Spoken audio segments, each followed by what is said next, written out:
So as the US housing market heads into a recession, you might be thinking about buying a house. Maybe you're even thinking about selling a house. You want to know, is buying a house during a recession a good idea? Well, I'm going to get right into that right after you hit that like button and subscribe to this channel so you never miss your opportunity to see your comments come to life. Because what we do is when you drop your comment, we bring it up on the screen and we have conversations around that. So let's get right into this video where we're going to talk about, is it a good idea or a bad idea to buy a house during a recession?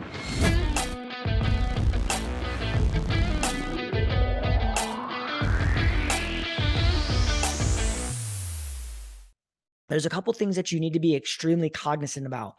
Number one is during a recession, typically companies are out there laying people off.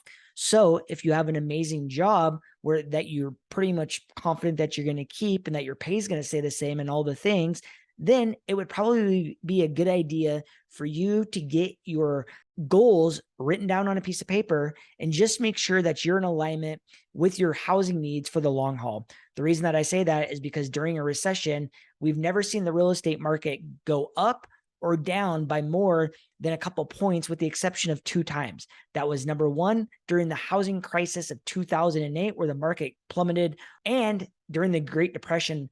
A market crash is a housing market decrease of over 20%.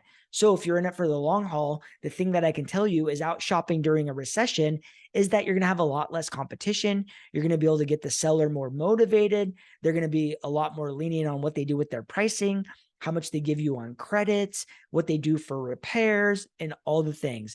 It is a buyer's paradise.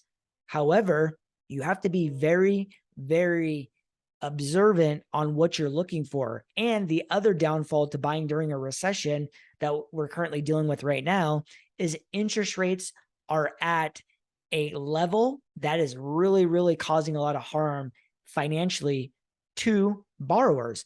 And what I mean by that is every time the interest rate goes up 1%, it increases your mortgage by $300 if you want to keep shopping for that $500,000 house.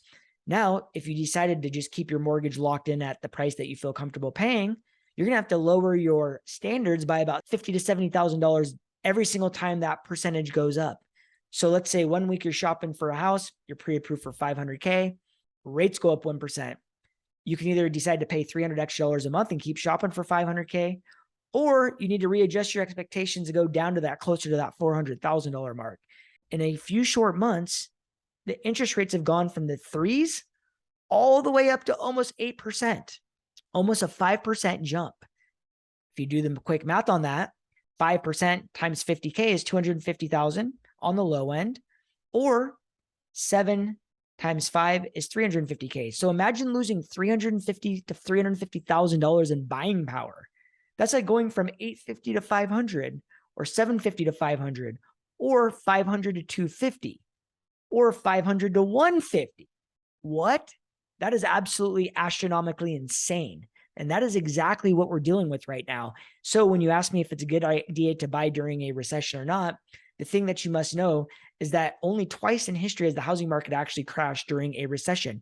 Typically, people think recession, they automatically think back to the housing market crash. They think housing prices are going to drop through the bottom.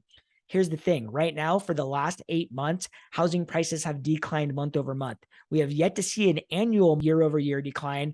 And the Fed has said that they're not going to stop raising rates until they see housing prices slow down to an appreciation of 0.5% a month. If that's truly what they stand by, then when the market hits a full annual turn of appreciation slowing, which I think might happen in about 4 months, then they should stop raising interest rates. But does that mean they're going to drop interest rates? Who knows? My guess is not. Now, the thing that we must know is that even after the market crashed in 2009, the market stayed steady. So we went on this decline of about 30% drop in the course of 2 years. And then we stayed steady for about 2.5 more years. So we were about 4.5 years from a drop to a flat level. So we might see housing prices stagnant for a couple of years, which in my opinion would be great for borrowers. And it's not as great for sellers, but it's still not a bad position to be in, because what we truly need is a balanced market. We need enough inventory for the people that want to buy homes to buy homes.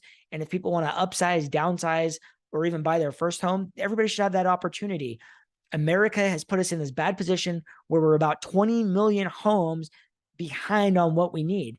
Now, when we saw the 2008 crash, builders were very, very skeptical to overbuild again, because what happened is that they were left holding the bag. But if you remember, also, America bailed out the banks. That's why you saw housing prices drop so fast and so rigorous back in 2009. You saw a 30% drop in 2 years. Well, right now, what we're seeing is that house prices come down based on the interest rates going up. That's a lot different. The Fed has control this time. They didn't have control last time. So it's going to be real interesting to see. So if somebody asks me, are you a willing and eager participant in the housing market of purchasing right now? And the answer to that is, if I was looking for a house right now, I would be more excited than I would have been earlier this year, because earlier this year, people were overspending, buying into negative equity. They were getting low interest rates, but they were also buying negative equity. So the thing is there's never the perfect time to buy. And I also hear all these people saying, well, you can refinance down the road. Well, you have to remember is you have to have 90% loan to value in your home before you can refinance. So let's just say you buy your house at 500K, you put 10% down, that's 50K, and the market goes down 10%. Now your home is worth $450,000. Say at that time you owe 440, you don't have 90% LTV, so you can't refinance it. You're gonna have to bring more money down to the table to get that refinance done. So people need to be very careful when they talk about refinancing and what they look for in the future. Yes, more than likely the housing price will increase down the road 3, 4, 10 years, and you'll be perfectly fine. But don't ever buy a house assuming that you can just refi in 2 years and you'll be perfectly fine, because there's no guarantees in this game. I'd love to hear your comments down below if you agree or disagree with me. But I just want to say, please be safe out there and keep your real estate investments safer. And until next time, we'll catch you later.